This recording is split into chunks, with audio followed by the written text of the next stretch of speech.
মন্ত্রী ডাক দিয়া বলেন, বাদশা রে, জীবনভর তোরে আমি খোদা ডাকছি, জীবনভর তোরে রব মানছি, কিন্তু তুই পারলি না আমার চক্ষুটা ভালো করে দিতে। আর আমি আমার আসল রবকে একদিন শুধু আল্লাহ বলে ডাক দিছি রে, আমার রব আমার ডাকে সাড়া দিয়া আমার চক্ষুটা ভালো করে দিছে, তাই আমার জীবন চলে গেল, এমন রবের পিছন আমি ছাড়ব না। এবার মন্ত্রী বলেন, এ বাদশা শুন, চক্ষু নাই, দুনিয়াটা অন্ধকার দেখছিলাম, চক্ষু যে কত বড় নিয়ামত আগে জানতাম না। আমি যেই মায়ের গড় জন্ম নিছি সেই মারও কোনোদিন দেখছি না, মা কেমন তাও জানতাম না, মানুষ কেমন ভাবে আল্লাহ সুরত দিয়া বানাইছে সেটাও জানতাম না।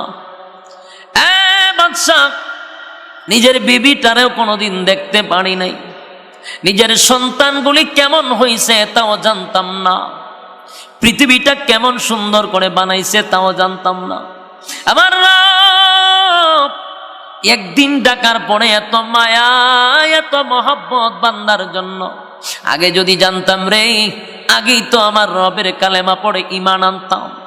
আমি যদি আমার রবকে আরো ডাকি, আরো ডাকি, আমার রব আমাকে আরো দিবে, আমি আমার জীবন চলে গেলেও কালেমা ছাড়ব না। বাদশা এবার মন্ত্রীকে নির্যাতন শুরু করলো।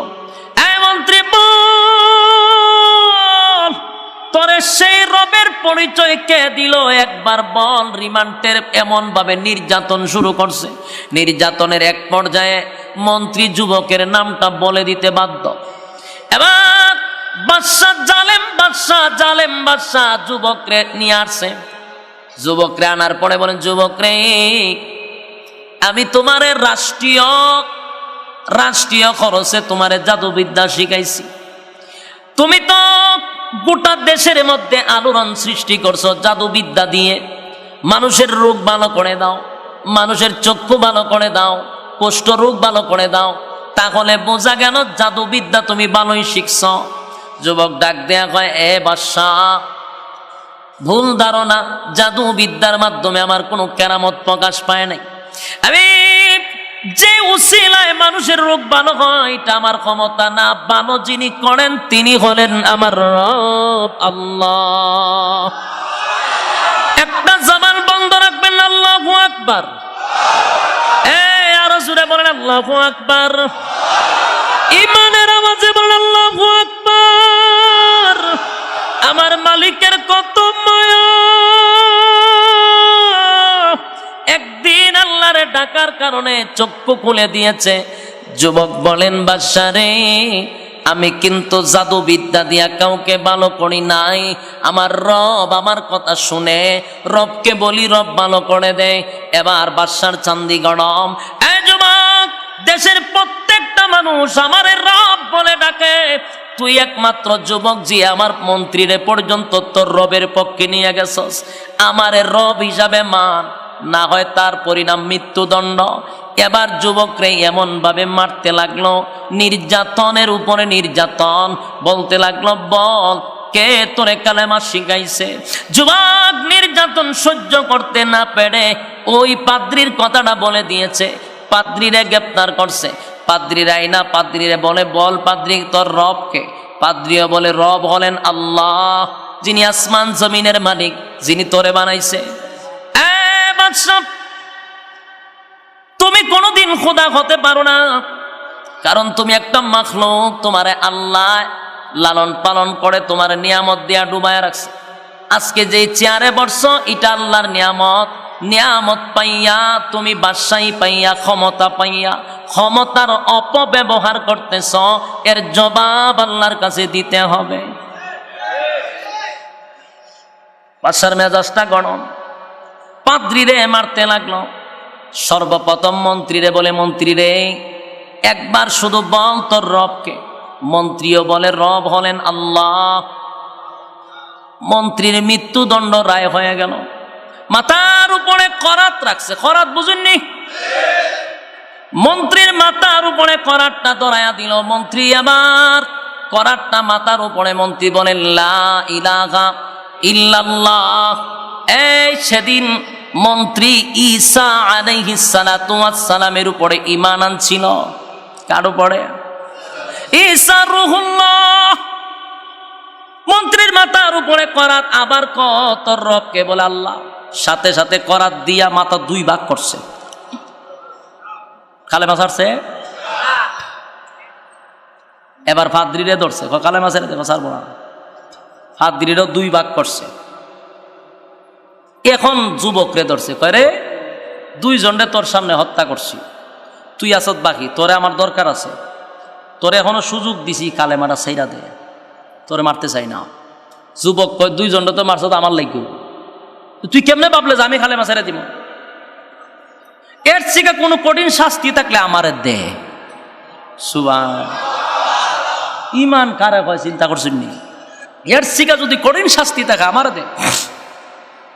বাদশা কয় তোরে আমি কঠিন শাস্তি দিব।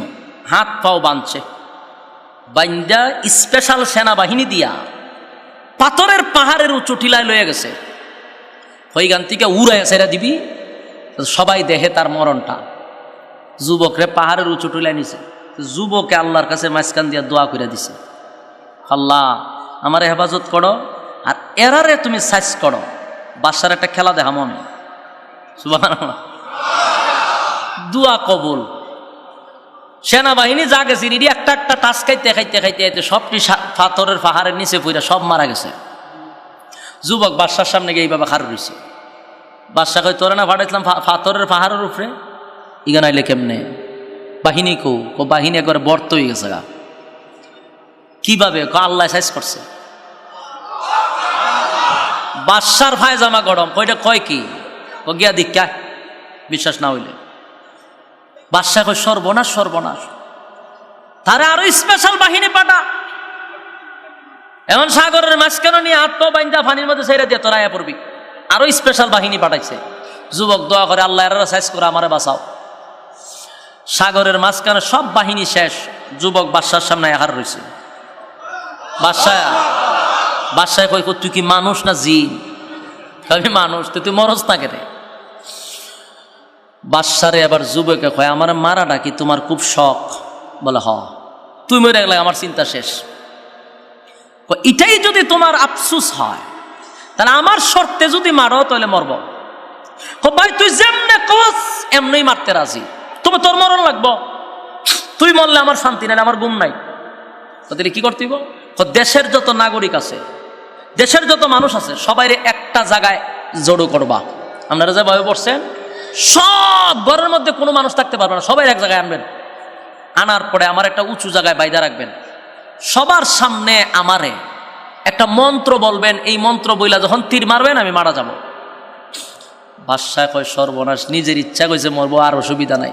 দেশের সব মানুষকে জরুরি ভিত্তিতে সবাইকে এক জায়গায় করছে দেশের প্রধানমন্ত্রী। দেশের প্রধানমন্ত্রী যদি কয় গড়ে যে থাকবে এর গড় শুদ্ধ উড়াই দিব, জীবনে কেউ গড়ে থাকবো? সব গেছে মারো। হয়তো মন্ত্র কি তা? মন্ত্র যে বলবো এটা আস্তে করলে হইতো না, সবার খানে খানে এটা পৌঁছাইতে হইব। খানে খানে যদি আপনি না পৌঁছান তা আমি আবার মরতাম না। সব বনাস প্রয়োজনে মাইক লাগাই দিব। তারে বাঁধছে, দেখো মন্ত্র ডাকো। মন্ত্রটা এইভাবে বলবেন, বিসমিল্লাহি রব্বিল গোলাম। আল্লাহর নাম লইয়া আমারে গুলি করবেন, মারা যাব। যেই মাত্র বিসমিল্লাহি রব্বিল গোলাম কইয়া যখন তীর মারছে, যুবক মারা গেছে। সুবহানাল্লাহ আসেনি? মারা গেছে। মারা যাওয়ার পরে ওই যে মানুষ আইছে সারা দেশের, এরা কয় সর্বনাশ, এই যুবক কোন রবের উপরে ঈমান আনছে, যেই রবের নাম নিতেই সে মারা গেল। আর এই বাদশা এই খুদাতে নিজেরে খুদা দাবি করে, খুদা হইয়াও এই লোকটারে মারতে পারলো না। কত বাহিনী লাগাইলো, কত চেষ্টা করলো, তারে মারতে পারলো না। আর তার রবের নাম নেওয়ার সাথে সাথেই মারা গেল। ওই যুবক যেই রবের উপর ঈমান আনছে, আমরা সবাই তার কালেমা পড়ে ঈমান আনছি। নারায়ে তাকবীর! মারছে কয়জন রে? 3 জন। মারছে কয়জন? কালেমা পড়ছে কতজন? দেশের সব, কোন বর্ণনায় আসছে 12,000, কোন বর্ণনায় 30,000 মানুষ কালেমা পড়ে ঈমান আনছে। মরছে কয়জন? আর কালেমা পড়ছে 30,000। এই বাদশা করলো কি, 30,000 মানুষ দিয়ে কালেমা পড়ছে, এটা আর সহ্য করতে পারে না। হে, এর ভিতরে জিদ এবং তার ভিতরে মারাত্মক অহংকার, যে 30,000 কালেমা পড়ছে, 30,000 মেরালাম আমি। চিন্তা করছে কি পরিমাণ ভাগল হয়েছে এটা। ভাদ্র মাসের কুত্তা এরে কামড়াইছে, 30,000 কালেমা পড়ছে, 30,000 মেরালাম। যুবক ভাই, এই বাদশা 30,000 মানুষকে মারার জন্য একটা প্রস্তুতি নিছে। 30,000 মানুষ তারে রব মানে না, বেতায় ব্যতীত হইয়া বাদশা পাগল পাগল পাগল হয়ে গেছে। কুত্তায় কামড়াইলে যেইভাবে পাগল হয়, এইভাবে পাগল হইছে। এর কথা হলো, 3টারে মারলাম, 30,000 কালেমা পড়ছে, বরদাস্ত করতে পারলাম না। সেনাবাহিনীরে অর্ডার দিল, বিশাল বড় একটা গর্ত খনন করো। পাইছেননি গর্ত? কইসলাম নি গর্তের কথা আইব। এই হলো গর্ত। যুবক ভাই, সূরা বুরুজের ভিতরে আল্লাহ 4টা কসম করে বারবার বলেছে, গর্ত খননকারীর উপরে আমি আল্লাহর অভিশাপ। আমি বলেছিলাম গর্ত বুঝবেন না, এখন বুঝছেননি গর্ত। এই জালেম বাদশা 30,000 মানুষকে মারার জন্য বিশাল একটা গর্ত খনন করছে। আল্লাহ কয়, কুতিলা আসহাবুল উখদুদ, গর্ত খননকারীর উপরে আমি আল্লাহর অভিশাপ। যুবক ভাই, জালেম বাদশা বিশাল একটা গর্ত খনন করিয়া গর্তের মধ্যে আগুন ধরাইয়া দিছে। আমি বলেছিলাম আন্নারি যাতিল ওয়াকুদ, ধাউ ধাউ করে গর্তে আগুন জ্বলছিল। কইছিলাম নি? বলছিলাম কিসের আগুন বুঝবেন না, এখন বুঝছেন নি? গর্তের ভিতরে আগুন ধরাইয়া দিল, দাউ দাউ দাউ দাউ করে গর্তের ভিতরে আগুন জ্বলছিল। আন্নারি যাতিল ওয়াকুদ, গর্তের ভিতরে দাউ দাউ করে আগুন জ্বলছিল। যুবক ভাই, সে গর্তের ভিতরে আগুন জ্বলছিল, আর ওই জালেম বাদশা মানুষগুলিকে ধরে ধরে টেনে টেনে গর্তের ভিতরে ফালাইতেছে। জবান বন্ধ রাখবেন না, নাউজুবিল্লাহ বলেন। কত বড় জালেম! আল্লাহর উপরে ঈমান আনার কারণে মানুষগুলাকে ধরে ধরে ধরে ধরে আগুনের মধ্যে নিক্ষেপ করলো। দাও দাও করে আগুন জ্বলছিল গর্তের ভিতরে।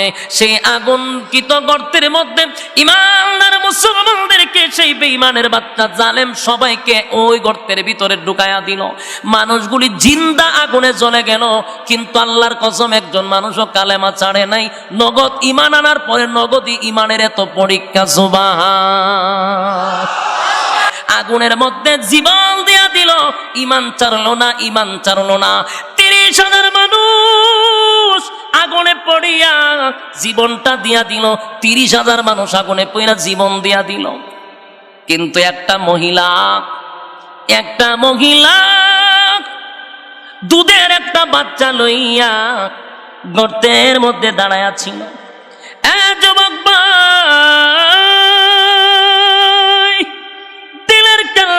শুনেন গো, কি পরিমাণ ঈমান তাদের ঈমান আর আমাদের ঈমানের মধ্যে কতটুক পার্থক্য।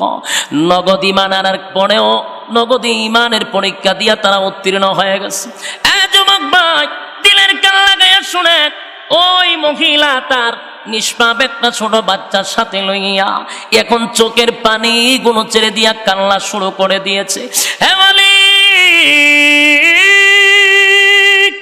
আমি আপনার উপরে ঈমান এনেছি, আমি বারবার আগুনে ঝাঁপ দিতে রাজি। আমি আমার সামনে 30,000 মানুষ আগুনে পড়ে ছাই হয়ে গেছে। ঈমানের পরীক্ষার জন্য আমিও কিন্তু গর্তের মধ্যে পড়তে রাজি আছি, কিন্তু আমার দুধের বাচ্চাটারে লইয়া লইয়া কেমনে গো আমি আগুনের মধ্যে জাপ দিয়া পড়ি। কলিজায় মানে না, স্বাভাবিক একটা মা তার সন্তানটারে লইয়া আগুনে জাপ দিতে চায় না, মার কলিজায় দেয় না রে আমার দুধের বাচ্চাটারে লইয়া কেমনে গো আমি আগুনে জাপ দিয়া পড়ি। ঠিক এই মুহূর্তে আমার আল্লাহ ওই ছোট বাচ্চার জবানটা খুলে দিছে। সুবহান, একটা জবান বন্ধ রাখবেন না। আল্লাহু আকবার, আরো জোরে বলেন আল্লাহু আকবার। ইমানের আওয়াজ দিয়া বলেন আল্লাহু আকবার। ছোট বাচ্চার ইমান, ছোট বাচ্চার জবান আল্লাহ খুলে দিয়েছে। ছোট বাচ্চারা ডাক দিয়া বলে মা গো 30,000 মানুষ তোমার চোখের সামনে ইমানের পরীক্ষায় পড়ে গেছে গো মা, আগুনে পড়তে দেরি, আল্লাহ তুই জান্নাত পেতে দেরি নাই মা গো, একটা সেকেন্ড দেরি করবা না, শয়তান তোমারে ধোঁকা দিবে গো মা, জান্নাত থেকে তোমারে বঞ্চিত করবে। আমার চিন্তা করো না, আমারে লইয়া আগুনে জাপ দাও। মা তার সন্তানের জবান দিয়া যখন কথা বলতে শুনলো পাগল হয়ে গেছে, সাথে সাথে বাচ্চাটারে লইয়া আগুনের মধ্যে জাপ দিতে দেরি করে নাই। জোরে কোন সুবহান। ছোট বাচ্চাটারে লইয়া আগুনের মধ্যে জাপ দিল। একে একে 30,000 মানুষ আগুনে পড়ে ছাই হয়ে গেল। ওই জালেম বাদশার অর্ডারে 30,000 মানুষ আগুনে পড়ে ছাই হয়ে গেল। আল্লাহ রাব্বুল আলামিন সেই কোরআনে কারীমের মধ্যে বলেন আন্নারি যাতিল ওয়াকুদ, আগুন দাও দাও করে গর্তের ভিতরে জ্বলছিল। ইযহুম আলাইহা কুউদ, তখন তারা সেই গর্তের কিনারায়, কোন গর্তের কিনারায়? যে গর্তের ভিতরে ইমানদাররা আগুনে পড়ে ছাই হয়ে গেছিল, যে গর্তের ভিতরে ইমানের পরীক্ষা দিতে গিয়া আগুনের মধ্যে জাপ দিছে, সেই গর্তের কিনারায় জালেম শাসকের বাহিনীরা মদ্যপান করছে, হারাশি তামসা করছে। ইমানদাররা আগুনে জ্বলে রে, বেঈমানের বাচ্চাগুলি গর্তের কিনারায় বৈশা বৈশা তারা লাফায়। আল্লাহ বলেন কুল হুয়াল্লাহু আহাদ, নবী আপনি বলুন আমি আল্লাহ একক। দিলের কান লাগাইয়া কথাগুলি মনোযোগ দিয়া শুনেন, একেবারে দিলের কান লাগাইয়া শুনেন। আল্লাহর কসম একটা কথাও গল্প হবে না, কোনো বানোয়াট গল্প না। কোনো বুজুর্গদের কেরামত আপনাদের সামনে বর্ণনা করব না। মেহেরবানি করে দিলের কানটা লাগাইয়া শুনেন। 2টা সূরার সমন্বয়ে আমি আপনাদের সামনে কথাগুলি বলতেছি। তাদের দাঁত ভাঙ্গা জবাব দিয়া বলেন কুল হুয়াল্লাহু আহাদ, নবী আপনি বলুন আমি আল্লাহ একক, আমি অদ্বিতীয়, আল্লাহুস সামাদ, আমি অমুকাফেক্ষী, লাম ইয়ালিদ ওয়া লাম ইউলাদ, আমি আল্লাহ কারো কাছ থেকে জন্ম দেই নাই, কাউকে জন্ম দেই নাই। ওয়ালাম ইয়াকুল লাহু কুফুয়ান আহাদ, আমার সমতুল্য আর কেউ নাই। আসিনি সুবহানাল্লাহ। এ যুবক ভাই, দিলের কান লাগায় শুনেন গো, বেঈমানদের দাঁত ভাঙ্গা জবাব দেওয়ার জন্য রব্বে কারীম সূরা ইখলাসটা নাজিল করে আল্লাহ দাঁত ভাঙ্গা জবাব দিয়া দিছে। তার সরল তরজমাটাও আপনারা শুনতে পারছেন। এখন আসুন, এরপরও তারা থামে নাই। নবীর সঙ্গে কথা বলার পরে জায়গায় বেজাগায় তারা মানুষের সামনে নবীর সমর্থনকে বাধা দেয়। যারা কালেমার দাওয়াত গ্রহণ করছে তাদেরকে বাধা দেয়, বাধা না মানলে তাদেরকে কারণে অকারণে নির্যাতন করে। নির্যাতনের একটা সীমা আছে, কিন্তু বর্বর জাতি জাহিলিয়তের যুগে নির্যাতন কারে কয় গো, নির্যাতনের স্টিম রোলার চাপায়া দিছে। আকাশ বাতাস বাড়ি হয়ে গেছে তাদের নির্যাতনের কারণে। চাঁদপুরের বাইরা দিলের কান লাগায়া কথাগুলি শোনেন। ইসলাম তো আমরা পাইছি মুসলমানের ঘর জন্ম নিয়া মুসলমান। আমরা ইসলামটারে গুরুত্ব দেই না, কারণ আমরা তো কষ্টের বিনিময়ে পাইছি না। কিন্তু সাহাবায়ে কেরামদের শরীরের তাজা রক্ত দিয়া ইসলাম নামক বৃক্ষটারে জিন্দা করছে, রক্ত দিয়া ইসলাম জিন্দা করছে। আর আজকে আমরা ইসলামটারে বিরানি আর কেকের মধ্যে রেখে দিছি। যুবক ভাইরা আমার দিলের কান লাগায়া শোনেন, সাহাবায়ে কেরামরা রাসূলের উপরে ঈমান আনছে, কালেমার দাওয়াত গ্রহণ করছে, তো বেঈমানরা তাদের উপরে আক্রমণ করে, তাদেরকে কারণে অকারণে মারধর করে। নির্যাতনের তো একটা সিস্টেম আছে, কোন সিস্টেম নাই। কোন সাহাবায়ে কেরামদেরকে দুই পায়ে দুইটা ঘোড়ার সঙ্গে বেঁধে দেয়, ঘোড়া যখন দৌড়তে থাকে দুই রান চিরে দুই বাজু চলে যায়। এমন ভাবে তারা নির্যাতন করে, তারা হাসি উল্লাস করে, এমন মৃত্যু দেখার পরে তারা মদ্যপান করে হাসি উল্লাস করে। কোন সাহাবীদেরকে শুলিতে ঝুলাইয়া তারা মারে, কালেমা পড়ার অপরাধে কোন সাহাবায়ে কেরামদেরকে জ্বলন্ত কয়লার মধ্যে শোয়া দেয়। জ্বলন্ত কয়লা ওটার মধ্যে শোয়া রাখে, চামড়াগুলি পুড়ে ছাই হয়ে যায়, কষে যায়। একটাই অপরাধ, কালেমা পড়ার কারণে। কোন সাহাবায়ে কেরামদেরকে আল্লাহ বলার কারণে জিহ্বার মধ্যে পেরাক মাইরা দিছে। চাঁদপুরবাসী বলুন তো, ইসলামের জন্য কি আমরা এমন মায়ের কোনোদিন খাইছি? না না, ইসলামের জন্য আমরা রক্ত জড়াই না। আমরা নেতার জন্য রক্ত জড়াই, খেতার জন্য রক্ত জড়াই, ইসলামের জন্য রক্ত জড়াই না। সাহাবায়ে কেরাম ইসলাম নামক বৃক্ষের নিচে রক্ত ডালছে, ডাইলা তারপরে ইসলাম তারে জিন্দা করছে। আল্লাহ শব্দটা মুখ দিয়া বলার কারণে জিহ্বার মধ্যে পেরাক মাইরা দিছে, আল্লাহ আল্লাহ যেন না বলতে পারে। এখানে শেষ নয় গো, এখানে শেষ নয়। অনেক সাহাবী গলার মধ্যে রশি লাগাইয়া মরুভূমির অলিতে গলিতে ছেলে ফেলেরা টেনে টেনে নিয়ে যেত, চামড়া গলি খসে যাইত।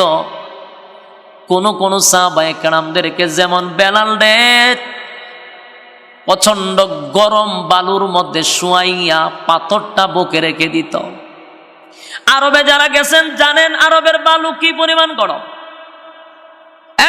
খালি পায়ে হাঁটা যায় না, তুষা উঠে যায়। সেই বালুর মধ্যে বেলাল রে ফালাইয়া রাখছে। বেলালের জবানে ছিল আল্লাহ, এই জন্য বেলালের জিহ্বার মধ্যে পেরাক মারছে। বেলাল কি কালেমা ছাইরা দিছে? কথা হয় না। না, বেলাল কালেমা ছাড়ে না, জবান দিয়ে জুড়ে জুড়ে আহাদ আহাদ আহাদ আহাদ আহাদ আহাদ বলতে থাকতো, এক আল্লাহর স্লোগান দিতে থাকতো। বেলালের নির্যাতন দেখে সাহাবায়ে কেরামরা কান্তরে কোনো প্রতিবাদ করতে পারতো না, কারণ বেলাল ছিল গোলাম। বেলাল গোলাম হওয়ার কারণে তার মনিব তারে এইভাবে মারতো, কেউ কোনো কথাও বলতে পারতো না। বেলালের কান্না দেখে, বেলালের নির্যাতন দেখে সাহাবীদের চোখের পানিগুলি ঝরত। আরেকজন সাহাবী ছিল খাব্বাব রাদিয়াল্লাহু তাআলা আনহু, উনাকে জ্বলন্ত কয়লার মধ্যে শোয়া দিছিল, পিছনের হাড্ডিগুলো ছাড়া কোনো মাংস ছিল না। এত নির্যাতনের পরেও কালেমা ছাড়ে নাই। আল্লাহর পয়গম্বর সাহাবায়ে কেরামদের যাওয়ার পরে সাহাবায়ে কেরাম চিৎকার দিয়া বলে, হাবিব, ওগো আল্লাহর পয়গম্বর, আর বরদাস্ত করতে পারি না, সহ্য করতে পারি না গো নবী। এত নির্যাতন, এত নির্যাতন, এত নির্যাতন বরদাস্ত হয় না গো পয়গম্বর। আল্লাহর কাছে একটু বলেন না, আল্লাহ যেন আসমান থেকে আমাদের জন্য সাহায্য পাঠায়। নবীজি যারে যেখানে পায় সেখানে মারে, কারণে অকারণে। একটাই অপরাধ, কালেমার দাওয়াতটা কেন গ্রহণ করলো? আল্লাহর নবীর কাছে সাহাবীরা বলে, বলুন না আল্লাহ যেন সাহায্য করে। এই প্রশ্নের জবাবে নবী তাদেরকে সান্ত্বনা দিল, এ সাহাবীরা, আসমান থেকে সাহায্য আসার আগে আগে যদি শাহাদাত বরণ করস, ওয়াদা দিলাম জান্নাত তোদের জন্য ওয়াজিব। সাহাবায়ে কেরামরা আনন্দিত, কারণ তাদের কাছে সবচেয়ে বেশি গুরুত্ব ছিল জান্নাত। জান্নাতের জন্য তারা সবকিছু করতে পারে। কিন্তু আল্লাহ রাব্বুল আলামিন আসমান থেকে সাহায্য পাঠানোর আগে সূরা বুরুজটা নাজিল করে নির্যাতিত সাহাবায়ে কেরামদেরকে আল্লাহ সান্ত্বনা দিছে। এই হলো সূরা বুরুজের শানে নজুল। কেন নাজিল হইল? যখন নির্যাতনে আকাশ বাতাস যখন বাড়ি হয়ে গেছে, তাদের কান্না, এত নির্যাতন, এত নির্যাতন, এত নির্যাতন, নির্যাতনের স্টিম রোলার চাপায়া দিছে। আল্লাহ তখন সূরা বুরুজ নাজিল করে নির্যাতিত সাহাবায়ে কেরামদেরকে, নির্যাতিত মুসলমানদেরকে সান্ত্বনা দিছে। সান্ত্বনা কি? মনোযোগ দিয়া শুনবেন। এই সূরার মধ্যে আল্লাহ 4টা কসম করছে। জোরে কোন কয়টা? আরো জোরে। ওয়াস-সামাই যাতিল বুরুজ। আল্লাহ বলেন নক্ষত্রের কসম, তারকার কসম। আল্লাহ রাব্বুল আলামিন বলেন ওয়াস-সামাই যাতিল বুরুজ ওয়াল ইয়াউমিল মাউউদ। আল্লাহ বলেন পরকালের দিবসের উপর কসম, পরকালের কসম, যেদিন বিচার হবে, বিচার দিবসের কসম। ওয়াশাহিদিন ওয়া মাশহুদ। এখানে আল্লাহ জুমার দিনের কসম অথবা রব্বে কারীম আরাফাতের দিনের কসম করছে। এই কসমগুলি করে রব্বে কারীম বলেন কুতিলা আসহাবুল উখদুদ। আল্লাহ বলেন 4টা কসম কেড়ে, 4টা কসম কেড়ে আল্লাহ বলেন অভিশাপ গর্ত খননকারীর উপরে। বলুন কয়টা কসম করছে? কসম করার পরে আল্লাহ অভিশাপ দিছে জালেমদের উপরে। আল্লাহ বলেন জালেম শাসকের উপরে আমি আল্লাহর অভিশাপ, গর্ত খননকারীর উপরে আমি আল্লাহর অভিশাপ। খুব মনোযোগ দিয়া যদি না শুনেন কিছু বুঝবেন না। এখন শুধু আপনাদেরকে অর্থগুলা শোনাচ্ছি, এরপরে আল্লাহ বলেন কুতিলা আসহাবুল উখদুদ, গর্ত খননকারীর উপরে আমি আল্লাহর অভিশাপ। এখন গর্ত খননকারীটা বুঝবেন না, সামনে বুঝবেন। শুধু ইয়াদ রাখবেন গর্ত কথাটা আছে না নাই? কথা হয় না? গর্তটা ইয়াদ রাখবেন, এখন বুঝবেন না। আল্লাহ শুধু কসম কাটছে 4টা কসম কাটার পরে আল্লাহ বলেন গর্ত খননকারীর উপরে আমি আল্লাহর অভিশাপ। আন্নারি যাতিল ওয়াকুদ, যে গর্তে দাও দাও করে আগুন জ্বলছিল। এখন কিছু বুঝবেন না, কোন গর্তে আগুন জ্বলছিল বুঝবেন না, বুঝাচ্ছি। ইযহুম আলাইহা কুউদ। আল্লাহ বলেন যখন তারা সেই গর্তের কিনারায় বসেছিল। কারা বসেছিল? এখন বুঝবেন না, সামনে বুঝবেন। ওয়াহুম আলা মা ইয়াফআলুনা বিল মুমিনিনা শুহুদ। ইমানদারের সাথে যা যা হয়েছিল তা তারা দেখেছিল। কি হয়েছিল, কি দেখেছিল বুঝবেন না, সামনে বুঝবেন। وما نقموا منهم إلا أن يؤمنوا بالله العزيز الحميد। ইমানদারের সাথে তাদের কোনো শত্রুতা ছিল না, একটাই শত্রুতা ছিল। কেন? তারা কালেমা পড়ছিল। যুবক ভাই, এই যে আমি গর্ত কথা বললাম কিছুই বুঝলেন না। আন্নারি যাতিল ওয়াকুদ, দাও দাও করে আগুন জ্বলছিল। কোথায় জ্বলছিল বুঝলেন না। ইযহুম আলাইহা কুউদ, গর্তের কিনারায় কারা বসেছিল? কিছুই বুঝেন নাই। এখন আসুন, এটা বোঝার জন্য একটু ঠান্ডা মাথা নিয়ে বসতে হবে। পারবেন? সর্বপ্রথম হলো সাহাবায়ে কেরামরা যখন নির্যাতনের একেবারে স্টিম রুলার তাদের উপরে চাপায়া দিল রে, আকাশ বাতাসটা কালো হয়ে গেছে তাদের কান্নায়। ঠিক এই মুহূর্তে সূরায়ে বুরুজ নাজিল করে আল্লাহ সান্ত্বনা দিছে। কি সান্ত্বনা দিল? 4টা কসম করছে আল্লাহ। কয়টা? ওয়াস-সামাই যাতিল বুরুজ ওয়াল ইয়াউমিল মাউউদ ওয়া শাহিদিন ওয়া মাশহুদ। রব্বি কারীম বলেন তারকার কসম, চন্দ্রের কসম, তারকার কসম।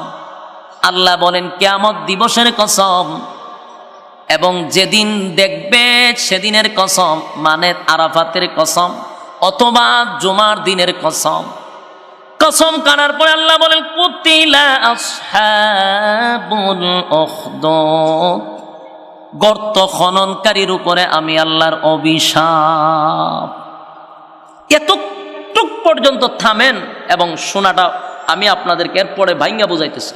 এখান পর্যন্ত একটু স্টপ দিলাম। এখন আসুন, আল্লাহ সান্ত্বনা দিল নির্যাতিত মুসলমানদেরকে এই সূরা দিয়া। এই সূরার ভিত্তিতে কি ঘটনাগুলি ঘটছে এখন আপনাদেরকে বুঝাচ্ছি। গর্তের কথা ইয়াদ আছে তো? দাউ দাউ করে আগুন জ্বলছে, ইয়াদ আছে তো? গর্তের কিনারায় বসে দেখছিল, কি দেখছিল, ইয়াদ আছে তো? এগুলা বলতেছি। রাসূল দুনিয়াতে আসার প্রায় 80 বছর আগের ঘটনা। বলুন, রাসূল দুনিয়াতে আসার কত বছর আগের ঘটনা? 80 বছর আগের ঘটনা। তখনকার যুগে একজন জালেম শাসক ছিল। কি শাসক? জালেম শাসক। তাহলে বোঝা গেল 1400 বছর আগেও জালেম ছিল। তাহলে এই জালেম কিন্তু তখনও ছিল, এখনো আছে, কিয়ামত পর্যন্ত এটা থাকবেই। রাসূল দুনিয়াতে আসার 80 বছর আগে একজন জালেম শাসক ছিল, সে নিজেরে খোদা দাবি করত। তার কাছে জাদুবিদ্যা দিয়া তাকে অনেক হেল্প করত। তখন জাদুবিদ্যার একটা প্রচলন ছিল। যিনি জাদুবিদ্যা দিয়া বাদশাকে সাহায্য করত, এই লোকটা একেবারে বার্ধক্যে পৌঁছে গেছে, বৃদ্ধ হয়ে গেছে। বাদশার কাছে একটা দরখাস্ত দিল যে বাদশা মহোদয়, আমি তো মারা যাব, বয়স হয়ে গেছে, তা আমি যে আখাম কুখাম শিখছি, ইয়া আখাম কুখাম তো আরেকজনের শিখানো দরকার। এমন একটা লোক দরকার, যুবক, মেধাবী, সুঠাম দেহের অধিকারী। বাদশাহ কথা তো ঠিক, সারা দেশ বাছাই করে একটা যুবক রে পাইছে। যুবক যেমন দেখতে সুন্দর, এমন মেধাবী। যুবক রে পাইছে, ওই জাদুঘরের কাছে জাদুবিদ্যা শিখো, রাষ্ট্রের অনেক উপকার হবে। যুবক ক্লাস শুরু করছে, প্রতিদিন যায় জাদুবিদ্যা শিখে। হঠাৎ একদিন রাস্তার মধ্যে দেখে একজন হুজুরে ওয়াজ করে। যেমন মনে করেন আমি এখানে ওয়াজ করতেছি, কিছু লোক এখানটা দাঁড়াইয়া দেখুন জেলখানার মতো ছাইয়া রয়েছে। এরা লজ্জা শরম খুব কম, তেরা ছায়া ছায়া দেখে। আমি যে ওয়াজ করি দেখে। তো দেখতে দেখতে একদিন এরার মতো এরা দেখতে দেখতে দেন অনেকজন ভিতরে কিন্তু ঢুকছে। ওই ফাদ্রির কাছে যে জাদুবিদ্যা শিখে ওইরকম দেখতে দেখতে একদিন ঢুকে গেছে গা। দুইটা কয় কিতা কয় উন্না লইছে, তো দুইটা দেখে নাম বালতি লাগে। উজুরে দোয়া সুন্দরই করতেছে, খারাপ তো কিছু না। বইয়া তার একটু বালা লাগছে। পরের দিন আবার ঢুকিয়া আবার কতটুকু ওয়াজ শুনে দে, ওয়াজ শুনে তো ভালোই লাগে। এই শুনতে শুনতে এক পর্যায়ে ওই হুজুরের কাছে হাতে হাত ধরে কালেমা পড়ে ঈমান আনছে। সে এইভাবেই চলছিল গোপনে ঈমান আইনা। সে জাদুবিদ্যাও শিখে আর এই ফাদ্রির কাছে সময় দেয়। তো তার ঈমানই আবার জজবা বেড়ে গেছে, অনেক মেহনত করে। তো ঘটনাক্রমে একদিন রাস্তা দিয়া যাচ্ছে জাদুবীরের কাছে, দেহে রাস্তার মধ্যে একটা প্রাণী বসা, ভয়ঙ্কর প্রাণী। ইটার ভয়ে মানুষ আর কেউ আয় না। যুবক এখন সব বনাচন জামু কেমনে, আর গ্রামের সব দাঁড়ায় রয়েছে। এই প্রাণীর কারণে রাস্তা দিয়া চলাচল করতে পারতেছি না।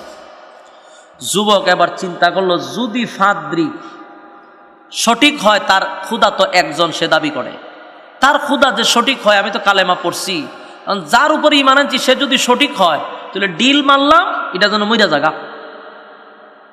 আর যদি বাদশা খুদা হয় তাহলে এই প্রাণী মরবে না। ছোট্ট ভাতর দিয়ে ডিল মারছে তো সাথে সাথে এই প্রাণীটা মারা গেছে। আপনারা আবার ভাববেন না যে হুজুরে কি গিচ্ছা শুরু করে দিছে নাকি, তা এটা গিচ্ছা না, এটা তাফসিরের কিতাবের ভিতরে এই ঘটনাটা উল্লেখ করা হয়েছে। আপনারা এখনো চাইলে ঢুকে দেখতে পারেন, মোবাইলে সফটওয়্যারে এইগুলো আছে। তাফসিরের কিতাবের ভিতরে এই ঘটনাটা আনছে। কথা বুঝতেছেন? গিচ্ছা টিচ্ছা মনে করেন না। যুবকে যখন ডিল মারছে প্রাণী কিতা হয়েছে, মইরা গেছে। এলাকার মানুষ এই জিনিসটা দেখছে। আচ্ছা মনে করেন একটা কথা কই, এখানে একটা বাঘ যায়, আমি যদি ডিল মাইরা মাইরা লাই, আমার মুড়িদানের অভাব পড়ব? কথা হয় না? যতটা বেড়া মুড়ি দিব এর চেয়ে বেশি বেড়ি মুড়ি দিব। মহিলারা তো সারছে, ঘরের ডিম ডাম লইয়া মুরগি সুরগি লইয়া এ পড়ব, সব বনাস কামেল ফির কামেল ফির। বাঘ মাইরা লাইছে, ঠিক নি? সারা দেশে একটা লারা বেড়ে যাবো গা, জমজমাট একটা উরুস শুরু হয়ে যাবো গা। কতক্ষণ ঠিক নি? এরপরে বৈশের মেলা হইব, উডের মেলা হইব, ছাগলের মেলা হইব, মুরগের মেলা হইব, খালা মুরগের ডিমের মেলা হইব, এরপরে কেক খাওয়া হইব, এরপরে নাচানাচি হইব, গান বাজনা হইব। এইগুলো উরুস শেষ। কথা কই না দি?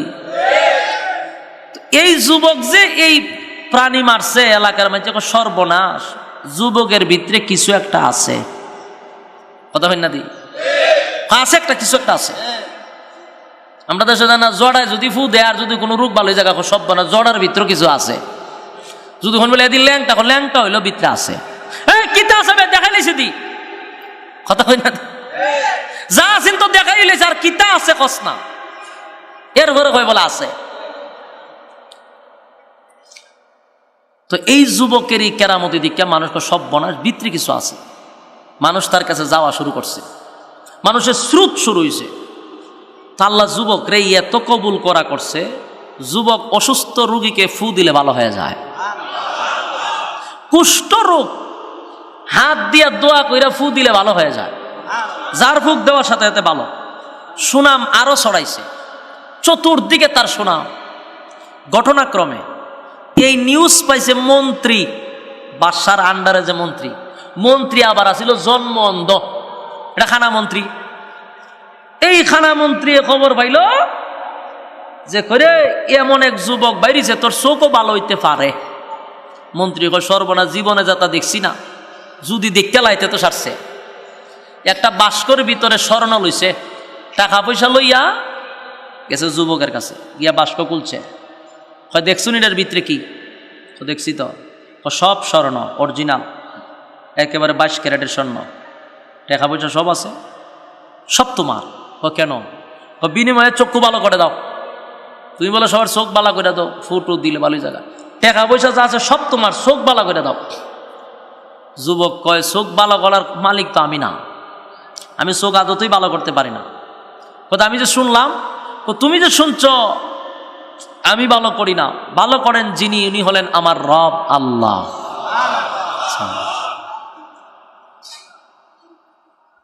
মন্ত্রী কয় বেডা, খুদায় যদি ভালো করতো এতদিন ভালো করলো না, আমি তো খুদার কাছেই থাকি।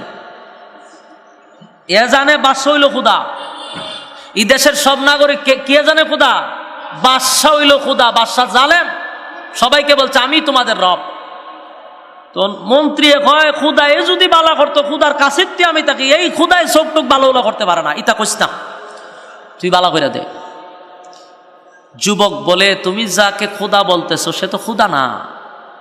হতিলে খুদা কি আরো আছে? আমি যাক গোলামি করি, যিনি আসমান জমিন সৃষ্টি করছেন, তোমারে সৃষ্টি করছেন, তোর খুদা যেটা কস বাদশা, এই জালেম বাদশারে যিনি সৃষ্টি করছেন, যাদেরকে নিয়ামত দিয়া ডুবাইয়া রাখছেন, তিনি হলেন আমার রব আল্লাহ। মন্ত্রী কয় সর্বনাশ সর্বনাশ, যদি বাদশায় উনে গরদান থাকবো নি, কখন তা ইসলাম চোখের লাগে পরে দিয়ে আমার গরদান হয়ে থাকতো না, তো চোখ দেখিতা করতাম। হয় বাইরে ইতা মানুষের দ্বারা খাওয়ার দরকার নাই, লুগাই আইসি, চোখ কান বালা করে আমি জায়গা। হয় এইভাবে চোখ ভালো হবে না। কিভাবে? আগে আমার রবের উপরে তুমি ঈমান আনো, তারপরে রবের কাছে বলবো, রব তোমার চোখ ভালো করে দিবে। মন্ত্রী আচ্ছা দেখি চোখটা ভালো হইয়া, হয় আগে কি মানানো লাগবে? বলে আগেই মানানো লাগবে। মন্ত্রী বিপদে পড়ছে, কালেমা পড়ে ঈমান আনছে। আসেনি সুবহানাল্লাহ? থাকলে হইয়েন। এখন মন্ত্রী কালেমা পড়ার পরে হয়তো চোখ ভালো করে দাও, যুবক দোয়া করছে, সাথে সাথে তার চোখ ভালো হয়ে গেছে। যে বেটা জীবনে দেখছে না, এ যদি প্রথম দেখে কিতা করব? কথা কন, উলু ফুকছিননি আপনারা সাতপুর কিতা কন, ইটা গর্তের ভিতরে যতদিন থাকে এটা কিন্তু নিরাপদই থাকে। ইটা যখন বাইর হয় এই দুনিয়ার চাকচিক্য দেখে সেটা খালি লাফায়। এখানে লাইটের মধ্যে গিয়ে টাপা মারে, ওখানে গুতা মারে, ওই ফানিত গিয়ে গুতা মারে, ইটা করতে করতে জাগাত শেষ। ওই আগুনে ফুইরা মরে, আনাইলে মানুষের ফারাত ফুইরা মরে, আনাইলে ফানিত ফুইরা মরে। ঠিক নেই? কেন বেশি লাফায়? আরে জীবনে দেখছে না তুই সুন্দর দেখে পাগল হয়ে যায়। মন্ত্রীর দশাই রকম, মন্ত্রী চোখ পাই ওখানে হেরে তাপা মারে, হেরে ডেকে মারে, এরে গুতা দেয়। মাঝে গীতা করস কা মানুষ দিয়ে এরকম, আমি তো জানতাম না। সুবহানাল্লাহ কইতেন না? মন্ত্রী কি খুশি, ডিজে গানের আয়োজন করছে। তো সব বনাস, জীবনে যা দেখছি না তা দেখলাম। এই মন্ত্রীর ঈমান এত শক্ত হইছে এখন, কারণ তার ভিতরে একটা ধাক্কা লাগছে, সারা জীবন খারে খুদা মানলাম, হে আমার চোখ বালা করতে পারলো না। আর এই যুবকের যে খুদার পরিচয় দিছে, একদিন আল্লাহ বলার সাথে সাথে আমার চোখটা খুলে দিছে। এখন মন্ত্রী তৈল গিয়ে বাসার লোক, মন্ত্রী গেছে পার্লামেন্টে, আগে তো দেখতো না, এখন এ দেখে, এ বাসার পয়সা ওইটাই নি খুদা, আমি যেরকম খুদা দিই রকমও। এখন মন্ত্রী যে দেখে তার আব্বাব দেখে মানুষ বুঝা লাগছে, তো দেখে রে বাসা কিরে তুই খালি লড়াচড়া করস, ঘটনা কিতা দেখস না কিতা? বলে দেখি। সব্যনাশ কেমনে হয়? আমার চোখ ফিরে পাইছি কিভাবে? এখন রব চোখ দিছে। বাদশাহ হয়তো এই কথাটা আরো জোরে ক, আমি তো তোর চোখ বালা করে দিছি, এটা তো আমার আগে কইলাম, অনুষ্ঠান করে কইলাম হইলে ব্যাকল। মন্ত্রী হয় তুমি কোনো খুদা না, তো তুমি তো হুদা, খুদা হুদা না, তুমি বাটপার। অতদিন তোমার দেখছি না, তুমি যে ইটাই ফের খুদা, আমি তো আগে জানতাম না। বাদশার চান্দি পুরা গরম হয়, বেটা তোর সাহস তো কম না, আমার এখানে দাঁড়াই আমারে খুদা মানুষ না, এর পরিণাম কি হবে? ভয়াবহ অবস্থা হবে। বল আমাকে রব মানুষ কিনা? না মানি না, গ্রেপ্তার কর। গ্রেপ্তার করছে, রিমান্ডে নেয়, রিমান্ডে নিছে, মার দর শুরু করছে। এমন ভাবে পিড়াইতে লাগলো, মারতে মারতে, কারণ জালেম বাদশা কিন্তু মারতে মারতে মন্ত্রীর অবস্থা খুব খারাপ, কিন্তু মন্ত্রী কালেমা ছাড়ে না। মন্ত্রী ডাক দিয়ে বলেন, বাদশা রে, জীবন ভর তোরে আমি খুদা ডাকছি, জীবন ভর তোরে রব মানছি, কিন্তু তুই পারলি না আমার চক্ষুটা ভালো করে দিতে। আর আমি আমার আসল রবকে একদিন শুধু আল্লাহ বলে ডাক দিছি রে, আমার রব আমার ডাকে সাড়া দিয়া আমার চক্ষুটা ভালো করে দিছে, তাই আমার জীবন চলে গেল, এমন রবের পিছন আমি ছাড়ব না। এবার মন্ত্রী বলে, এ বাদশা শুন, চক্ষু নাই, দুনিয়াটা অন্ধকার দেখছিলাম, চক্ষু যে কত বড় নিয়ামত আগে জানতাম না। আমি যেই মায়ের গড় জন্ম নিছি সেই মারও কোনোদিন দেখছি না, মা কেমন তাও জানতাম না, মানুষ কেমন ভাবে আল্লাহ সুরত দিয়া বানাইছে সেটাও জানতাম না। বাদশা, নিজের বিবিটারেও কোনোদিন দেখতে পারি নাই, নিজের সন্তানগুলি কেমন হইছে তাও জানতাম না, পৃথিবীটা কেমন সুন্দর করে বানাইছে তাও জানতাম না। আমার রব একদিন ডাকার পরে এত মায়া, এত মহব্বত বান্দার জন্য, আগে যদি জানতাম রে, আগেই তো আমার রবের কালেমা পড়ে ঈমান আনতাম। আমি যদি আমার রবকে আরো ডাকি, আরো ডাকি, আমার রব আমাকে আরো দিবে, আমি আমার জীবন চলে গেলেও কালেমা ছাড়ব না। বাদশা এবার মন্ত্রীকে নির্যাতন শুরু করলো। এই মন্ত্রী বল, তোরে সেই রবের পরিচয় কে দিল একবার বল। রিমান্ডের এমন ভাবে নির্যাতন শুরু করছে, নির্যাতনের এক পর্যায়ে মন্ত্রী যুবকের নামটা বলে দিতে বাধ্য। এবার বাদশা জালেম বাদশা যুবকরে নিয়ে আসছে। যুবকরে আনার পরে বলেন, যুবকরে আমি তোমারে রাষ্ট্রীয় খরচে তোমারে জাদুবিদ্যা শিখাইছি।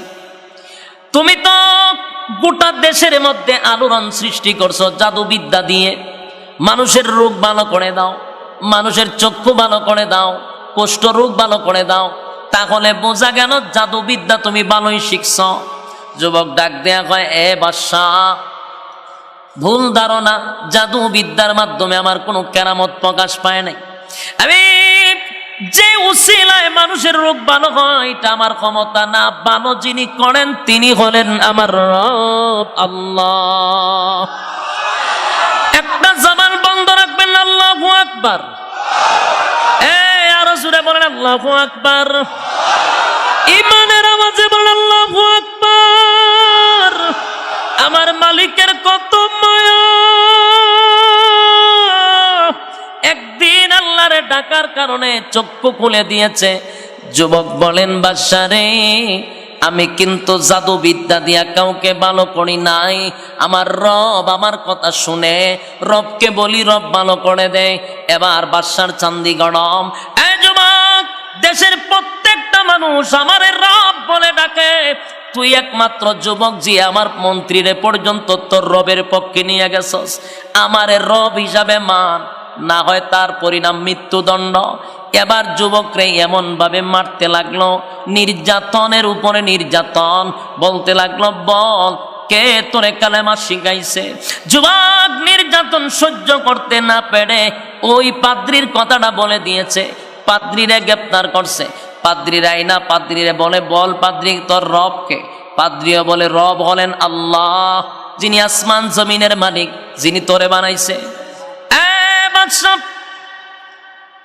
তুমি কোনোদিন খোদা হতে পারো না, কারণ তুমি একটা মাখলুক। তোমারে আল্লাহ লালন পালন করে তোমার নিয়ামত দিয়া ডুবায় রাখছে।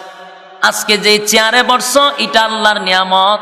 নিয়ামত পাইয়া তুমি বাদশাহী পাইয়া, ক্ষমতা পাইয়া ক্ষমতার অপব্যবহার করতেছ, এর জবাব আল্লাহর কাছে দিতে হবে। বাদশার মেজাজটা গরম, পাদ্রিরে মারতে লাগলো। সর্বপ্রথম মন্ত্রীরে বলে, মন্ত্রীরে একবার শুধু বল তোর রবকে। মন্ত্রীও বলে, রব হলেন আল্লাহ। মন্ত্রীর মৃত্যুদণ্ড রায় হয়ে গেল।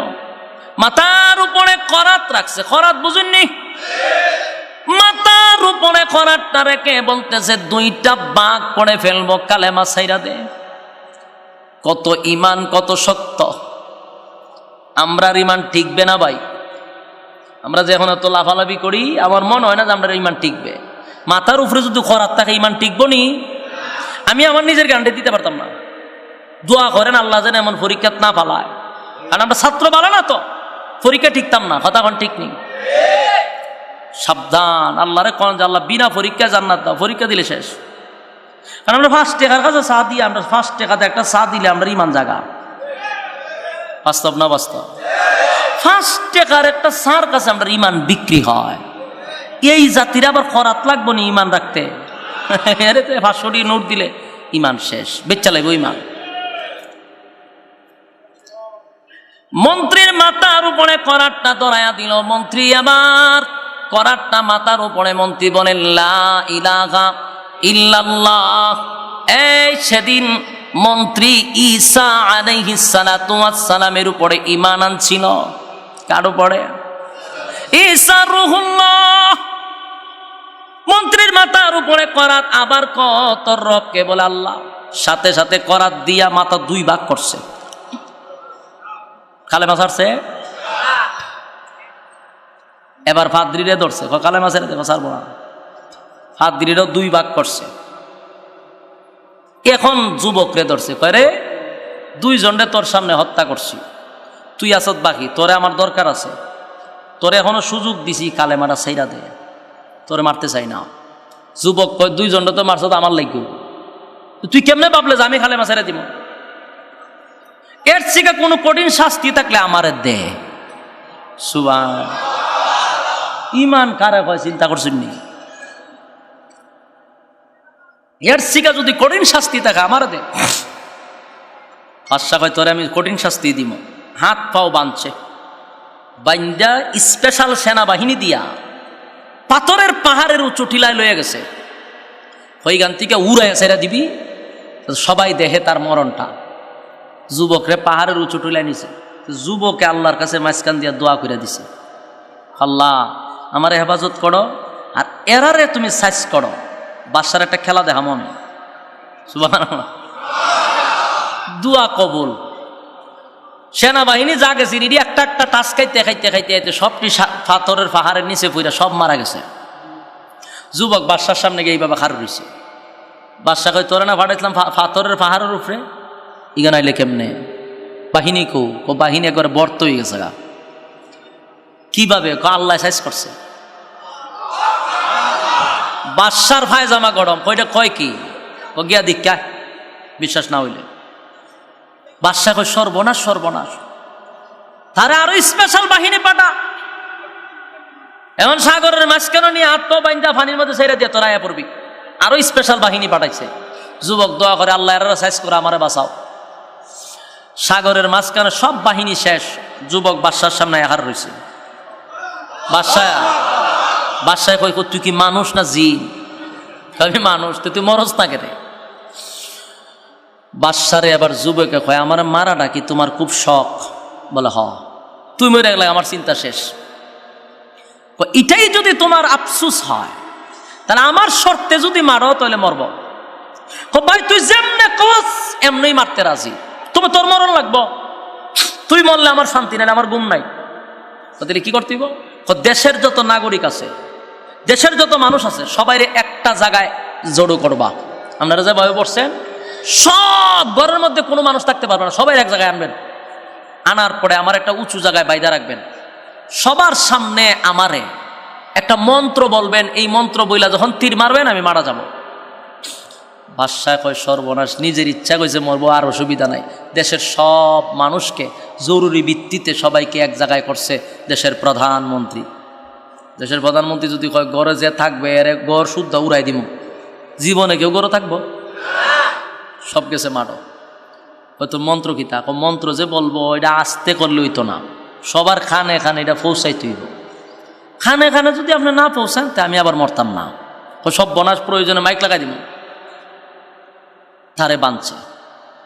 ভাই দেখো মন্ত্র ডাকো। মন্ত্রটা এইভাবে বলবেন, বিসমিল্লাহি রব্বিল গোলাম। আল্লাহর নাম লইয়া আমার গুলি করবেন, মারা যাব। যেই মাত্র বিসমিল্লাহি রব্বিল গোলাম কইয়া যখন তীর মারছে, যুবক মারা গেছে। সুবহানাল্লাহ আসেনি? মারা গেছে। মারা যাওয়ার পরে ওই যে মানুষ আছে সারা দেশের, এরা কয় সর্বনাশ, এই যুবক কোন রবের উপরে ঈমান আনছে, যেই রবের নাম নিতেই সে মারা গেল। আর এই বাদশাহ এই খুদাতে নিজেরে খুদা দাবি করে, খুদা হইয়াও এই লোকটারে মারতে পারলো না। কত বাহিনী লাগাইলো, কত চেষ্টা করলো, তারে মারতে পারলো না। আর তার রবের নাম নেওয়ার সাথে সাথেই মারা গেল। ওই যুবক যেই রবের উপর ঈমান আনছে, আমরা সবাই তার কালেমা পড়ে ঈমান আনছি। নারে তাকবীর! মারছে কয়জন রে? 3 জন। মারছে কয়জন? কালেমা পড়ছে কতজন? দেশের সব, কোন বর্ণনায় আসছে 12,000, কোন বর্ণনায় 30,000 মানুষ কালেমা পড়ে ঈমান আনছে। মরছে কয়জন? আর কালেমা পড়ছে 30,000। মন্ত্রী 3 জনকে মারার জন্য চেষ্টা চালাইছিল, তার রাতের ঘুম হারাম হয়ে গেছে। 3 জনকে তার রব মানে না, এখন 30,000 ইয়ারে মানে না। বাদশার মেজাজ গরম নিয়ে হন, চান্দিপুরা গরম। হায় রে হায়, 3টারে মারলাম, এখন 30,000 কালেমা পড়ছে। 3টা থাকলে ভালো আছে, দরবার লাগছে নি? কিন্তু এই বাদশা ছিল জালেম। বলুন কি ছিল? আবার বলুন কি? জালেম। ইয়াদ রাখবেন, এই জালেম বাদশা কত নিকৃষ্ট কাজ করছে, যেই কারণে আল্লাহ সূরা বুরুজ নাজিল করে বুরুজের ভিতরে এই ঘটনাগুলি তুলে ধরছে। এটা কত বড় জালেম ছিল চিন্তা করেন। এই বাদশা করলো কি 30,000 মানুষ দিয়ে কালেমা পড়ছে, এটা আর সহ্য করতে পারে না। এর ভিতরে জিদ এবং তার ভিতরে মারাত্মক অহংকার, যে 30,000 কালেমা পড়ছে, 30,000 মেরালাম আমি। চিন্তা করছে কি পরিমাণ পাগল হয়েছে এটা। ভাদ্র মাসের কুত্তা এরে কামড়াইছে, 30,000 কালেমা পড়ছে, 30,000 মেরালাম। যুবক ভাই, এই বাদশা 30,000 মানুষকে মারার জন্য একটা প্রস্তুতি নিছে। 30,000 মানুষ তারে রব মানে না, বেতায় ব্যতীত হইয়া বাদশা পাগল পাগল পাগল হয়ে গেছে। কুত্তায় কামড়াইলে যেইভাবে পাগল হয় এইভাবে পাগল হইছে। এর কথা হলো 3টারে মারলাম, 30,000 কালেমা পড়ছে, বরদাস্ত করতে পারলাম না। সেনাবাহিনীরে অর্ডার দিল, বিশাল বড় একটা গর্ত খনন করো। পাইছেননি গর্ত? কইসলাম নি গর্তের কথা আইব। এই হলো গর্ত। যুবক ভাই, সূরা বুরুজের ভিতরে আল্লাহ 4টা কসম করে বারবার বলেছে, গর্ত খননকারীর উপরে আমি আল্লাহর অভিশাপ। আমি বলেছিলাম গর্ত বুঝবেন না, এখন বুঝছেননি গর্ত। এই জালেম বাদশা 30,000 মানুষকে মারার জন্য বিশাল একটা গর্ত খনন করছে। আল্লাহ কয় কুতিলা আসহাবুল উখদুদ, গর্ত খননকারীর উপরে আমি আল্লাহর অভিশাপ। এখন পাইছেননি ঘটনা? যুবক ভাই, জালেম বাদশা বিশাল একটা গর্ত খনন করিয়া গর্তের মধ্যে আগুন ধরায়া দিছে। আমি বলেছিলাম আন্নারি যাতির ওয়াকুদ, ধাউ ধাউ করে গর্তে আগুন জ্বলছিল। কইছিলাম নি? বলছিলাম কিসের আগুন বুঝবেন না, এখন বুঝছেন নি? গর্তের ভিতরে আগুন ধরায়া দিল, দাউ দাউ দাউ দাউ করে গর্তের ভিতরে আগুন জ্বলছিল। আন্নারি যাতির ওয়াকুদ, গর্তের ভিতরে দাউ দাউ করে আগুন জ্বলছিল।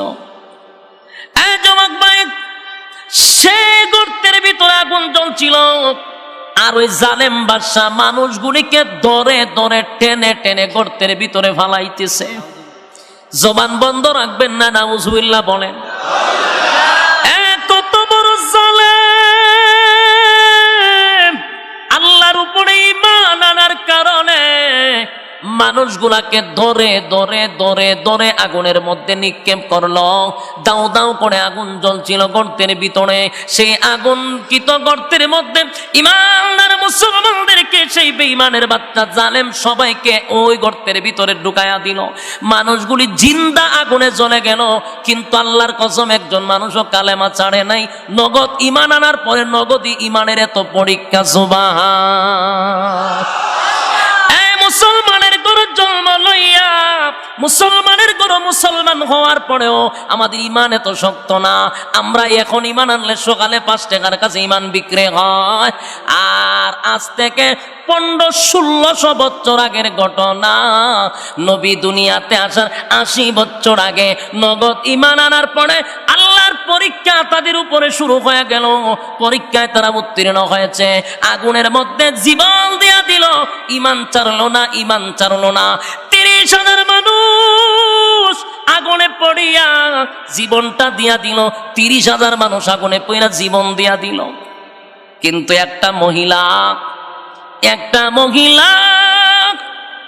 দুধের একটা বাচ্চা লইয়া গর্তের মধ্যে দাঁড়ায়া ছিল। যুবক ভাই, দিলের কান লাগায় শুনেন গো, কি পরিমাণ ঈমান তাদের ঈমান আর আমাদের ঈমানের মধ্যে কতটুক পার্থক্য। নগদ ঈমান আনার পরেও নগদ ঈমানের পরীক্ষা দিয়া তারা উত্তীর্ণ হয়ে গেছে। যুবক ভাই, দিলের কান লাগাইয়া শুনেন, ওই মহিলা তার নিষ্পাপ একটা ছোট বাচ্চার সাথে লইয়া এখন চোখের পানি গুলো ছেড়ে দিয়া কান্না শুরু করে দিয়েছে। হে মালিক, আমি আপনার উপরে ঈমান এনেছি, আমি বারবার আগুনে ঝাঁপ দিতে রাজি, আমি আমার সামনে 30,000 মানুষ আগুনে পুড়ে ছাই হয়ে গেছে, ইমানের পরীক্ষার জন্য আমিও কিন্তু গর্তের মধ্যে পড়তে রাজি আছি, কিন্তু আমার দুধের বাচ্চাটারে লইয়া কেমনে গো আমি আগুনের মধ্যে জাপ দিয়া পড়ি। কলিজায় মানে না, স্বাভাবিক একটা মা তার সন্তানটারে লইয়া আগুনে জাপ দিতে চায় না, মার কলিজায় দেয় না রে, আমার দুধের বাচ্চাটারে লইয়া কেমনে গো আমি আগুনে জাপ দিয়া পড়ি। ঠিক এই মুহূর্তে আমার আল্লাহ ওই ছোট বাচ্চার জবানটা খুলে দিছে। সুবহান, একটা জবান বন্ধ রাখবেন না। আল্লাহু আকবার, আরো জোরে বলেন আল্লাহু আকবার। ইমানের আওয়াজ দিয়া বলেন আল্লাহু আকবার। ছোট বাচ্চার ইমান, ছোট বাচ্চার জবান আল্লাহ খুলে দিয়েছে। ছোট বাচ্চারা ডাক দিয়া বলে মা গো, 30,000 মানুষ তোমার চোখের সামনে ইমানের পরীক্ষায় পড়ে গেছে গো মা, আগুনে পড়তে দেরি, আল্লাহ তুই জান্নাত পেতে দেরি নাই মা গো, একটা সেকেন্ড দেরি করবা না, শয়তান তোমারে ধোঁকা দিবে গো মা, জান্নাত থেকে তোমারে বঞ্চিত করবে, আমার চিন্তা করো না, আমারে লইয়া আগুনে জাপ দাও। মা তার সন্তানের জবান দিয়া যখন কথা বলতে শুনলো পাগল হয়ে গেছে, সাথে সাথে বাচ্চাটারে লইয়া আগুনের মধ্যে জাপ দিতে দেরি করে নাই। জোরে কোন সুবহান। ছোট বাচ্চাটারে লইয়া আগুনের মধ্যে জাপ দিল, একে একে 30,000 মানুষ আগুনে পড়ে ছাই হয়ে গেল। ওই জালেম বাদশার অর্ডারে 30,000 মানুষ আগুনে পড়ে ছাই হয়ে গেল। আল্লাহ রাব্বুল আলামিন সেই কোরআনে কারীমের মধ্যে বলেন আন্নারি যাতিল ওয়াকুদ, আগুন দাও দাও করে গর্তের ভিতরে জ্বলছিল। ইযহুম আলাইহা কুউদ, তখন তারা সেই গর্তের কিনারায়, কোন গর্তের কিনারায়? যে গর্তের ভিতরে ইমানদাররা আগুনে পড়ে ছাই হয়ে গেছিল, যে গর্তের ভিতরে ইমানের পরীক্ষা দিতে গিয়া আগুনের মধ্যে জাপ দিছে, সেই গর্তের কিনারায় জালেম শাসকের বাহিনীরা মদ্যপান করছে, হারাশি তামসা করছে, ইমানদাররা আগুনে জ্বলে রে। বেঈমানের বাচ্চাগুলি গর্তের কিনারায় বৈশা বৈশা তারা লাফায়। কথা কি বুঝতেছেন আমার? গর্তের কিনারায় বসিয়া বসিয়া তারা মদ্যপান করে আর তারা আনন্দ উল্লাসে লাফাইতেছিল। আল্লাহ এই কথাটা কোরআনে সূরা বুরুজের আয়াতে 6 নম্বর আয়াতে বলেন ইযহুম আলাইহা কুউদ। আল্লাহ বলেন তখন তারা সেই গর্তের কিনারায় বসেছিল। এরপরে বলেন ওহুম আলা মা ইয়াফআলুনা বিল মুমিনিনা শুহুদ।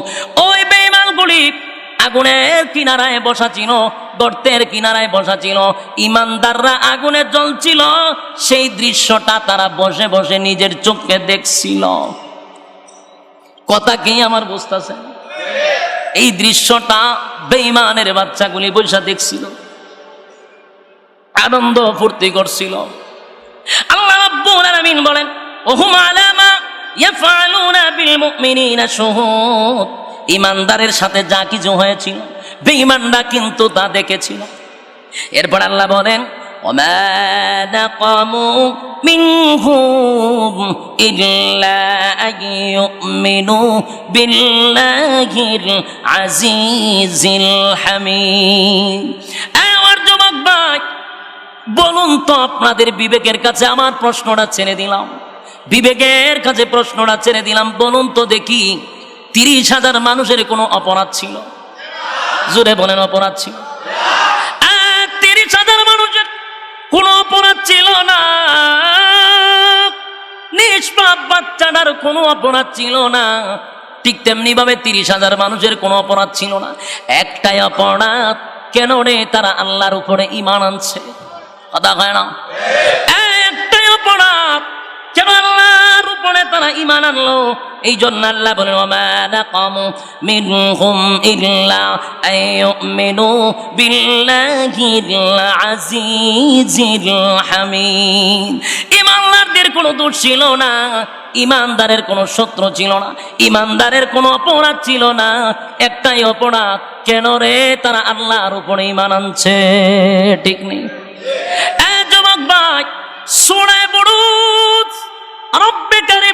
করার পরে সূরা বুরুজ নাজিল করে সান্ত্বনা দিল সাহাবায়ে কেরামদের ইয়াদাসিনী। জোরে কন্যা কেন নাজিল হইল? নির্যাতিত মুসলমানদেরকে সান্ত্বনা দেওয়ার জন্য আমার আল্লাহ সূরা বুরুজ নাজিল করছে। কথা বলেন, আপনার আর কি খারাপ লাগতেছে? হুজুর আয়া পড়ছে, আর 5টা মিনিট হুজুরে আপনারা নিয়ে আসেন, কোনো অসুবিধা নাই। কিন্তু আমার কথাটা একটু মনোযোগ দেন। হুজুর সেই যে ওনার আগ পর্যন্ত বিরক্ত লাগতেছে আপনারা। যুবক ভাই, সূরা বুরুজ কেন নাজিল হইল গো? কোন কারণে নাজিল হইল? নির্যাতিত মুসলমানদেরকে সান্ত্বনা দেওয়ার জন্য আমার আল্লাহ সূরা বুরুজ নাজিল করছে। আল্লাহ তখন জানায় দেন, যে সময় সাহাবায়ে কেরামরা হাবিবে কিবরিয়ার কাছে বলতে লাগলো, হাবিব আমার আর বরদাস্ত হচ্ছে না গো নবী, আর সহ্য করতে পারি না গো নবী, আপনি বলেন না আসমান থেকে যেন সাহায্য আসে। আল্লাহর নবী তাদেরকে সান্ত্বনা দিছিল, সাহাবীরা রে, আসমানি ফয়সালা হওয়ার আগে যদি মৃত্যুবরণ করস, শাহাদাত বরণ করস, ওয়াদা দিলাম আমি নবী হইয়া, ওয়াদা দিলাম জান্নাত তোদের জন্য ওয়াজিব হয়ে যাবে। সুবহানাল্লাহ। আল্লাহ রাব্বুল আলামিন বলেন, হাবিব ওয়াস-সামাই যাতিল বুরুজ ওয়াল ইয়াউমিল মাউউদ ওয়া শাহিদিন ওয়া মাশহুদ। আল্লাহ বলেন, নবী গো, আমি তারকার কসম করে বললাম গো নবী, আমি তারকার কসম করে বললাম, নক্ষত্রের কসম করে বললাম, কিয়ামত দিনের কসম করে বললাম, আরাফাতের দিনের কসম, জুমার দিনের কসম, যেদিন বিচার হবে সেই দিনের কসম। 4টা কসম কেড়ে রব্বে কারীম বলেন, কুতিলা আসহাবুল উখদুদ, জালেমদের প্রতি আমি আল্লাহর অভিশাপ। কথা বলেন, রব্বে কারীম বলেন, জালেমদের প্রতি আমি আল্লাহর অভিশাপ। জালেম কারা? গর্ত খনন করছে যারা। কথা হয় না? যুগে যুগে জালেম ছিল, এইভাবে নির্যাতন চলতে থাকবে কিয়ামত পর্যন্ত। ফেরাউনও কিন্তু জালেমগিরি করছে, কিন্তু কেউ টিকতে পারে নাই। বলুন, টিকতে পারছে? ফেরাউন 90,000 শিশুরে জবাই করছে রে। বলুন তো কত হাজার? 90,000 শিশু জবাই করিয়া নীল নদে ভাসায়া দিছে ফেরাউন। একটাই মাত্র কারণ, মুসা নবী যেন দুনিয়ার মুখ না দেখতে পারে। বলুন, রাখে আল্লাহ মারে কে? রাখে আল্লাহ। আরো জোরে, মালিক চায় মুসা পয়গম্বর দুনিয়াতে পদার্পণ করবে, কিন্তু ফেরাউন না কয় কোন পুরুষ সন্তান দুনিয়ায় রাখবো না। মারতে মারতে 90,000 শিশুরে জবাই কইরা নীল নদ লাল কইরা ফেলাইল, সব শিশুরে মাইরা ফেলাইছে। আল্লাহ কয়, ফেরাউন না রে, আমার মুসা নবীরে আসতে দেস না, তোর খাওয়াইয়া তোর ফরাইয়া তোর ঘরে লালন পালন করব। মুসা নবী কার ঘরে বড় হইছে? কথা হয় না? ফেরাউন ক্ষমতা পাইয়া নিজেরে দাবি করছে রব। রব কি দাবি করছে? নিজেরে খোদা দাবি করছে। আল্লাহ ফেরাউনও ছাড় দিছে, কিন্তু যেদিন ধরছে তো সুবাইতে সুবাইতে মারছে। ক্ষমতা পাইয়া ক্ষমতার অপব্যবহার করা যাবে না। নমরুদ্দাও নিজে ক্ষমতা পাইয়া খোদা দাবি করছে। খোদা হয় না? দি নমরুদ বলে, আমি তো খোদা। গোটা পৃথিবীর বাদশাহী আল্লাহ নমরুদ্দারে দিছিল, গোটা পৃথিবীর রাজত্ব দিছে। একটা দুইটা দেশ নয় গো, গোটা পৃথিবীর রাজত্ব 4 জন বাদশাকে দিছিল। এর মধ্যে নমরুদ্দার আল্লাহ দিছে। নমরুদ্দা খোদাই পাইয়া আসমানের মধ্যে তীর মারে, তীর মাইরা কয় আল্লাহরে মাইরা ফেলাইছি। আল্লাহ কয় ফেরেশতারে তীরের মধ্যে রক্ত লাগাইয়া দেয়, একটু ঠান্ডা হোক, একটু আনন্দ করুক। তীরের মধ্যে রক্ত পাইয়া নমরুদ্দার ডিজে গানের আয়োজন করছে, ডান্স লো বাগলো ডান্সের আয়োজন। মানছে জিগায় নাচস কেড়ে, কয় আল্লাহ মাইরা লাইছি নাউজুবিল্লাহ। কিভাবে মারলেন? তীরের মধ্যে রক্ত লাগাই দিছি। দেখ আসমানে তীর মারছি, রক্ত লাগাইছে, আল্লাহ মরে গেছে। এ নাচে খুশির সুরে। সেই নমরুদ্দার আল্লাহ ছাড় দিছে, কিন্তু ছাইরা দিছে না। কথা কই না দি? ছাড় দিছে কিন্তু ছাইরা দেয় নাই। নমরুদ্দার আল্লাহ জুতা দা ফিরাইয়া মারছে। কি দিয়া? জুতা দা পিটাইতে পিটাইতে পার্লামেন্টে বসাইয়া জুতা দা নমরুদ্দারে ফিরছে। মরছিনি? ক্ষমতার অপব্যবহার চিরদিন চলে না। এ আমার যুবক ভাই, আল্লাহ বলেন কুতিলা আসহাবুল উখদুদ, গর্ত খননকারীর উপরে আমি আল্লাহর অভিশাপ। গর্তকে খনন করলাম, ওই জালেম বাদশাহ 30,000 মানুষকে কালেমার অপরাধে আগুন দিয়া পড়ছে। আল্লাহ সেই সূরাটা নাজিল করিয়া নির্যাতিত মুসলমানদেরকে সান্ত্বনা দিয়া বলেন, আল্লাহর নবী শোনায় বলেন, সাহাবীরা রে, দিল নরম করবি না, মন ভাঙবি না, ইমানের পরীক্ষা চলতেছে, ইমানের পরীক্ষা চলতেছে। এই মুহূর্তে যদি তোরা শাহাদাত বরণ করস, আমি নবী গ্যারান্টি দিলাম জান্নাত তোদের জন্য ওয়াজিব। জুনে কোন সুবহান। সাহাবায়ে কেরাম নবীর জন্য জীবন দিছে, ইসলামের জন্য জীবন দিল। হযরত বেলাল মার খাইছে, খাব্বাব মার খাইছে, সুমাইয়া শাহাদাত বরণ করছে, আম্মার শাহাদাত বরণ করলো। একে একে সাহাবায়ে কেরামরা শাহাদাত বরণ করতে লাগলো। আর বেলালে তো মারতে মারতে কালো বেলাল ছিল, লাল হয়ে গেছে। খাব্বাব শরীরের মধ্যে কোনো বস্তু ছিল না। জানতে চাই, বলুন তো কিসের অপরাধে? কথা হয় না। ঈমান আনার কারণে। আমার যুবক ভাই, তোমার ভিতরে যদি ঈমানটা বড় শক্ত হয়, আল্লাহর কসম পরীক্ষা তোমার কাছে আসবে। যার ঈমান যত বেশি মজবুত, তার পরীক্ষা তত কঠিন। সমাজের সুদখোর আর ঘুষখোরের উপরে পরীক্ষা আসে না। সমাজের দুর্নীতিবাজ টেন্ডার বাচ্চাদাবাদের উপরে পরীক্ষা আসে না। পরীক্ষা তো আসে যারা আল্লাহওয়ালা, যারা তাহাজ্জুদের সময় যায় নামাজে বসিয়া 2টা চোখের পানি ছেড়ে আল্লাহর দরবারে কান্দে। মুসিবত তাদের উপরে আসে, কারণ ঈমানের পরীক্ষা দিতে হয় রে ভাই। ঈমানের পরীক্ষায় উত্তীর্ণ হইলে আল্লাহ তোমার জন্য জান্নাত। আমি আপনাদের কাছে বলি, আজকের এই মাহফিল থেকে একটা কথা আমরা স্পষ্ট বুঝতে পারলাম, জালেমদের প্রতি আল্লাহর কি? আরো জোরে। সেটা যদি গ্রামের একজন জালেম হয়, গ্রামের একজন সর্দার যদি জালেম হয়, তার উপর আল্লাহর অভিশাপ। কথা হয় না? একটা গ্রামের সালিশ করে যিনি, উনিও যদি জালেম হয়, তার উপর আল্লাহর অভিশাপ। থানা পর্যায়ে যদি কেউ থাকে, সে যদি জুলুম করে, তার উপর আল্লাহর অভিশাপ। জেলা পর্যায়ে, বিভাগ পর্যায়ে, দেশ পর্যায়ে যদি থাকে, সেও যদি জুলুম করে, তার উপর আল্লাহর অভিশাপ। 4টা কসম কইরা কইছে, দূরে কোন কয়টা? 4টা কসম করছে গো।